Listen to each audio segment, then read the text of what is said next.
ismiyle çağrılan, Selçuklu'nun keskin kılıcı,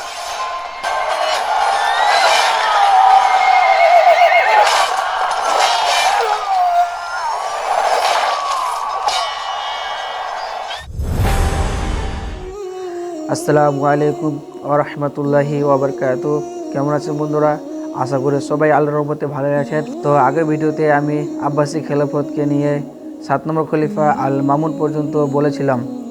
তো আজকে আমি 8 নম্বর খলিফা আল মুনতাসিম থেকে লাস্ট খলিফা পর্যন্ত বলবো ইনশাআল্লাহ। তো যারা আমার আগের ভিডিওটা দেখেননি তারা এই ভিডিওর ডিসক্রিপশনে 1 নম্বরে ভিডিওর লিঙ্কটা দেওয়া আছে, সেখান থেকে দেখে নেবেন।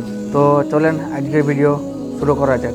আল মামুনের মৃত্যুর পর আল মুতাসিম খিলাফত লাভ করেন। তিনি তুর্কি দাসদের একটি বাহিনী গড়ে তুলেছিলেন যা তার ভাই মামুন সাম্রাজ্যের অভ্যন্তরে বিদ্রোহ দমন করতে এবং বাইজেন্টাইনদের সাম্রাজ্যকে আক্রমণ করার জন্য ব্যবহার করেছিলেন। আল মুতাসিম তার ভাইয়ের অনেক নীতি অব্যাহত রেখেছিলেন। যদিও তার বিজ্ঞান ও গবেষণার প্রতি কোনো আগ্রহ ছিল না, তবুও তিনি গবেষণার কাজ চালিয়ে যান।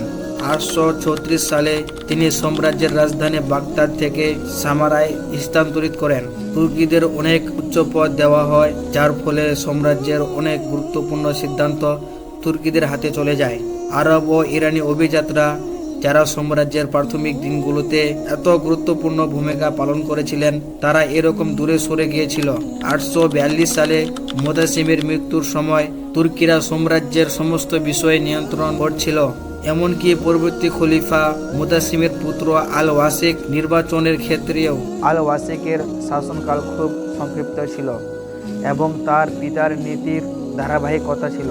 তারপর খিলাফত লাভ করেন আল মুতাওয়াক্কিল। আল মুতাওয়াক্কিল ইসলামের খুব কাছাকাছি ছিলেন এবং খলিফা হওয়ার সাথে সাথে তিনি পণ্ডিতদের অত্যাচারের অবসান ঘটান এবং তিনি ইমাম আহমদ বিন হাম্বলকে মুক্তি দেন, যিনি মামুনের রাজত্ব কাল থেকে অর্থাৎ প্রায় 20 বছর ধরে বন্দী ছিলেন। মুতাওয়াক্কিলের মৃত্যুর পর তুর্কিরা আবার শক্তিশালী হয়ে ওঠে। পরবর্তী 4 খলিফা পালাক্রমে তুর্কিরা সিংহাসনে বসায় এবং অল্প সময়ের মধ্যে তাদের হত্যা করা হয় এবং তাদের কাছে থেকে খিলাফত কেড়ে নেওয়া হয়।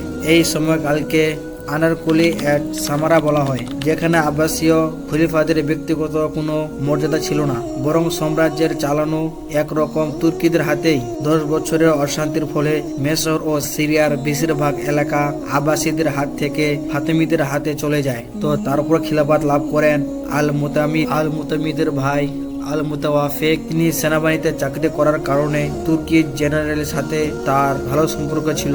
তারপর খিলাফত লাভ করেন আল মুআফিকের ছেলে আল মুতাদিদ।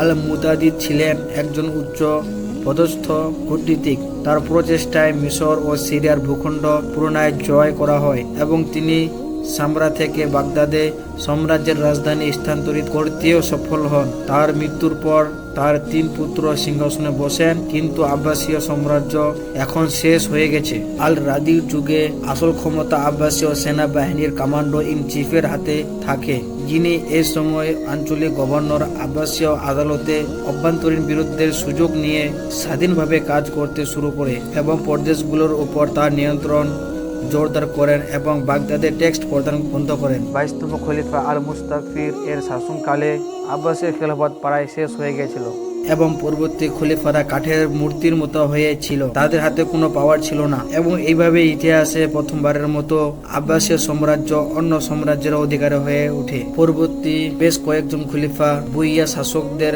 আদেশে সিংহাসনে বসেন এবং তাদের আদেশে তাদের সিংহাসন ত্যাগ করতে হয়, কিন্তু আল কায়েমের শাসনকালে অর্থাৎ 1037 সালে তুগরাল বেগ সেলজুক সাম্রাজ্যের ভিত্তি স্থাপন করেছিলেন। সেলজুকরা বুইয়া সাম্রাজ্যের ধ্বংস করে এবং আব্বাসীয় সাম্রাজ্যের 2 খলিফাও সেলজুক রাজকন্যাদের বিয়ে করেছিলেন। আব্বাসীয় সাম্রাজ্য যখন একদিকে বিভিন্ন বিদ্রোহের শিকার হচ্ছিল আর অন্যদিকে বিজ্ঞানের বিকাশ ঘটছিল।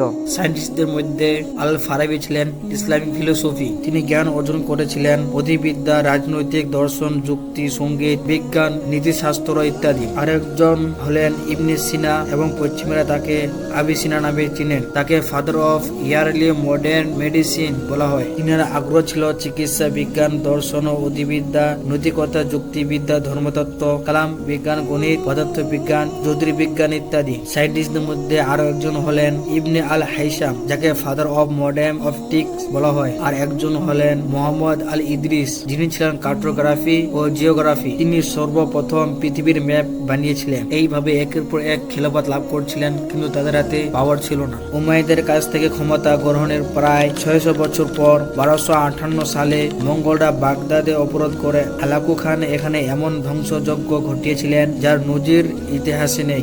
শেষ আব্বাসী খলিফা আল মুস্তাসিরকে কার্পেটে মোড়ানো ঘোড়া দ্বারা পদদলিত করা হয়েছিল। এরপর আব্বাসীয় খেলাফত সম্পূর্ণ বিলুপ্ত হয়ে যায়। কিন্তু 1517 সালে অটোমান সুলতান সেলিম মিশরে জয় করেন আর মুসলমানদের নতুন খলিফা হয়ে এসেছিলেন। সুতরাং এই খিলাফত আরবদের থেকে তুর্কিদের কাছে হস্তান্তরিত হয়ে যায়। যদি আমার এরকম ভিডিওগুলো ভালো লাগে তাহলে অন্যজনকে দেখার সুযোগ করে দিবেন। আর আমার নেক্সট ভিডিও দেখার জন্য সাবস্ক্রাইব করবেন। আর ফেসবুক পেজ থেকে দেখে থাকলে ফলো করবেন। আসসালামু আলাইকুম ওয়া রাহমাতুল্লাহি ওয়া বারাকাতুহু।